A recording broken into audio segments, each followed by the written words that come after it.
Kia a abandonné la cadenza aux États-Unis en 2021, mais plus tard cette année-là, un remplaçant a été lancé en Corée du Sud. Sur son marché intérieur, la grande berline était connue sous le nom de K7, mais pour la dernière génération, elle est passée au surnom de K8. Maintenant, il y a une mise à jour de milieu de cycle. Comme d'habitude chez Kia, les changements sont importants, même s'il s'agit, techniquement d'un simple lifting.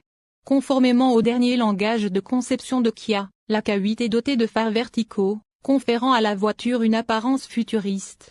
L'avant a été entièrement repensé par rapport au modèle pré-lifting, et il y a maintenant une large bande LED pour établir une connexion entre les phares. Kia a également déplacé son logo du pare-choc vers le bas du capot. Les changements à l'arrière sont moins évidents, mais nous sommes heureux d'annoncer que les horribles faux embouts d'échappement appartiennent désormais au passé. Les feux arrière ont apparemment été reportés tandis que le pare-choc redessiné a une apparence plus épurée.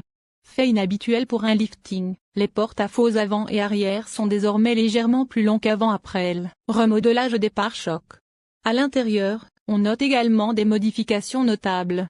Les commandes de climatisation remaniées sont désormais situées sous les bouches d'aération centrale.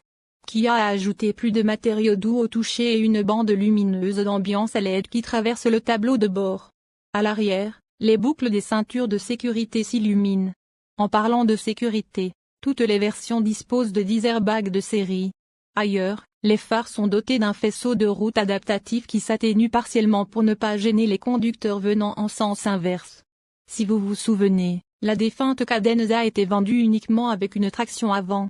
La K8 est proposée en Corée depuis le premier jour avec une transmission intégrale en option.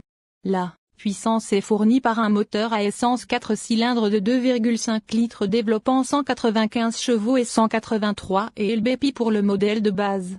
Si vous avez besoin de plus de puissance, il existe un V6 de 3,5 litres plus gros avec 296 chevaux et 265 lb.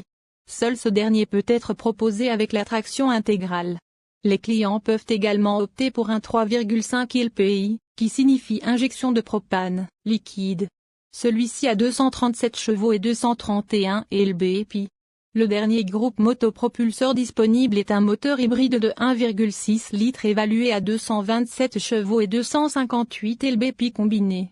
Bien que Kia qualifie la K8 2025 de la taille d'une BMW série 5 de top prix se laisse, la berline chic a un prix affiché. La moins chère du lot coûte l'équivalent d'environ 27 300 $ au taux de change actuel, ce qui semble plus que raisonnable. Même le modèle haut de gamme semble être une bonne affaire, à 37 800 $. Toutes les versions, à l'exception de l'hybride, seront mises en vente ce mois-ci. Le modèle électrifié suivra une fois que Kia aura obtenu la certification nécessaire. L'EPA n'a pas encore publié d'estimation pour la K8 avec le moteur 4 cylindres de base, mais la K8 GT est évaluée à 36 km pour gallon en ville et 42 km sur autoroute. Lorsque nous en aurons l'occasion, nous emmènerons la K8 2025 sur notre parcours d'économie de carburant sur autoroute à 120 km/h et mettrons à jour cette histoire avec les résultats de tests en conditions réelles. Lorsque nous avons emmené la GT sur ce test, elle a surperformé, battant sa cote de 4 avec un résultat de 55 km pour gallon. Pour plus d'informations sur la consommation de carburant de la K8, visitez le site web de l'EPA. La berline familiale de Kia propose également une variété de technologies d'assistance à la conduite de série et en option. Pour plus d'informations sur les résultats des crash tests de la K8, visitez les sites web de la National Highway Traffic Safety Administration, NHTSA, et de l'Insurance Institute for Highway Safety, IHS. Les principales caractéristiques de sécurité comprennent freinage d'urgence automatisé de série avec détection des piétons, avertissement de sortie de voie de série avec assistance au maintien de voie, régulateur de vitesse adaptatif de